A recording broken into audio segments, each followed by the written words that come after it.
আগামী দিনে 14 এবং 15 মার্চ আমাদের সবারই প্রিয় যে Holi festival, the colours of Holi, সেই হোলি ফেস্টিভ্যাল সেলিব্রেট করা হচ্ছে আমাদের মুর্শিদাবাদ জেলার বহরমপুর শহরে ভিলাস রিসর্টে। থাকছে ডিজে, লাইভ ডিজে শো, থাকবে অনেক আনন্দ, অনেক মজা, কালারফুল এই অনুষ্ঠান আগামী 14 এবং 15 তারিখ সকাল 10টা থেকে। তাই সবাইকে বলবো আপনারা চলে আসুন আমাদের বহরমপুর শহর মুর্শিদাবাদ জেলার প্রাণকেন্দ্র ভিলাস রিসর্ট। এই প্রকৃতির কোলে এত সুন্দর অ্যাম্বিয়েন্স, এত সুন্দর পরিবেশের মাঝে আপনার মনের মানুষকে নিয়ে, প্রিয়জনকে নিয়ে হোলি সেলিব্রেশন করুন। আমি নটরাজ কালচারাল ইউনিটের কর্ণধার, wish you all a very happy and safe Holi.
জানাচ্ছি 14 এবং 15 তারিখ আমাদের ভিলাস ক্লাব রিসর্টের পক্ষ থেকে বিশাল আয়োজন করেছি।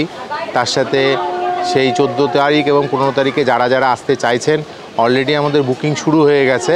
আমাদের ফেসবুক পেজে যদি আপনারা যান, ভিলাস ক্লাব রিসর্ট বলে সার্চ করলে পেয়ে যাবেন, সেখানে টোটাল ডিটেলসটা আমাদের দেওয়া আছে, আমাদের কি কি থাকছে 14 এবং 15 তারিখের অনুষ্ঠানে। তা আমি সকল বহরমপুর এবং মুর্শিদাবাদবাসীকে আমন্ত্রণ জানাচ্ছি যে আপনারা 14 এবং 15 তারিখ ভিলাস ক্লাব রিসর্টে আসুন এবং আপনাদের দোল উৎসবটাকে আরও সুন্দর করে তুলতে আমাদেরকে সাহায্য করুন। নমস্কার।